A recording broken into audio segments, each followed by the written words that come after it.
kuman dah merebak dalam paru-paru.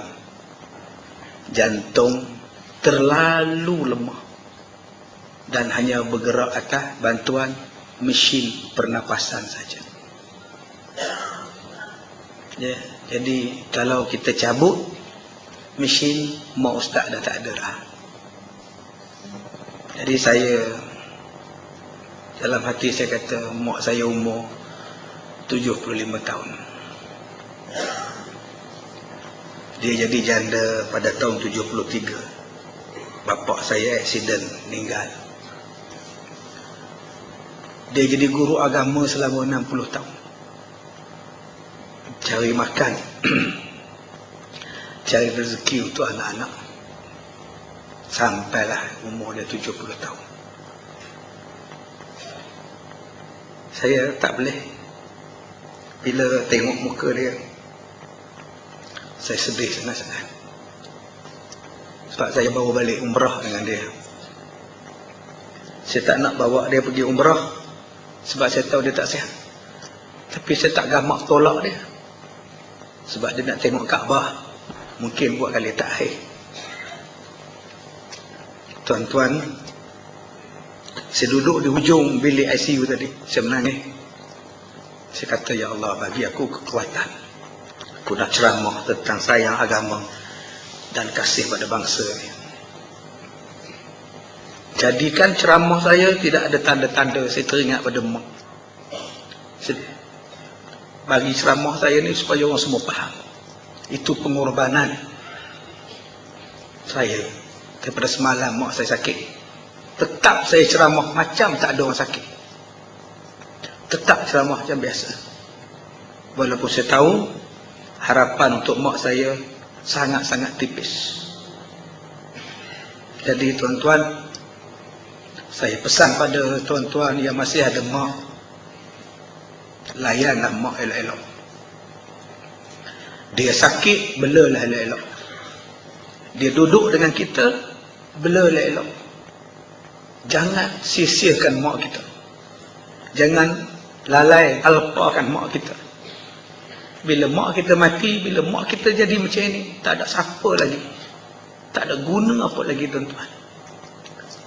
Jadi ayah saya dah meninggal tahun 73. Kalau takdir Allah, mak saya diambil nyawanya malam ini, atau besok, atau lusa, maka habislah orang. Saya tak boleh lagi berkhidmat untuk mak saya. Bapa saya tak ada. Jadi tuan-tuan, yang mana masih lagi ada ibu, yang mana masih lagi ada ayah, tolonglah layan elok-elok, tolong hormat elok-elok, tolong bela elok-elok. Jangan maki, jangan marah, jangan hembur perkataan kasar pada mereka. Mak panggil datang, mak lambat pun sabar, mak marah pun sabar. Mak seolah-olah kasih pada anak yang lain, tak kasih pada kita pun sabar. Itu mak kita. Jangan terasa langsung hati dengan mak. Jangan kata mak tak adil, mak kasih orang lain, mak sayang kakak, mak sayang adik, mak tak sayang saya. Jangan anggap macam itu. Anggap mak kita sentiasa perfect. Mak kita sentiasa betul, bapa kita sentiasa betul. Jadi tuan-tuan, itu saja pesanan saya pada tuan-tuan. Bila saya tengok keadaan mak saya, yang semua dah rosak dah. Jantung dah rosak, buah pinggang rosak, hati rosak, semua dah rosak. Hanya betul-betul bergantung kepada napasan semata-mata. Jadi insya-Allah, mudah-mudahan mak saya redha yang terbaik padanya. Kalau Allah panjangkan umur dia, saya redha. Kalau Allah ambil nyawa dia pun, saya redha, sebab dia adalah hak daripada Allah. Pinjaman atas daripada Allah Subhanahu wa taala. Pesan saya yang terakhir, sayangi mak, sayangi ayah anda. Bagi yang sudah tidak ada ayah, bagi yang sudah tidak ada ibu, carilah satu amalan yang membolehkan ibu dan ayah kita dapat pahala dalam kubur. Tolonglah, carikan amalan yang pos pahala dalam kubur untuk ayah mak kita. Dan tolong jangan buat maksiat. Kesian arwah mak kita, kesian arwah bapa kita kalau kita kekalkan maksiat. Kalau kita kekalkan pergaduhan sesama keluarga, pertikaian sesama keluarga, terseksa tuan-tuan mereka dalam kubur. Maka mari kita ambil iktibar. Kalau kita dah mati ayah, dah mati ibu, cari jalan macam mana nak dapat pahala untuk mereka, nak post pahala untuk mereka. Dan yang kedua, tolonglah eratkan silaturahim. Jangan berpecah belah. Kesian mak bapak kita yang berada dalam kubur. Anak-anak bergaduh hanya sebab politik. Sian mereka dalam kubur. Tuan-tuan, saya minta maaf. Saya cakap di akhir perkataan ini dengan agak menyentuh jiwa.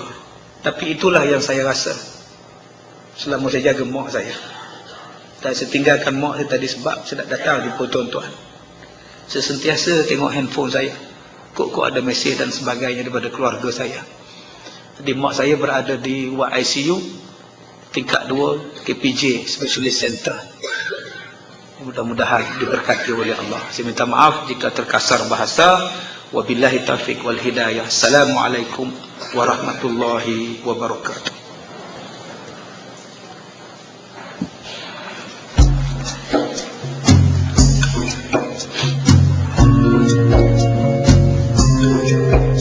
Mewangi kuntuman bahagia di halaman ayah serta bunda, menatang selaut cahaya.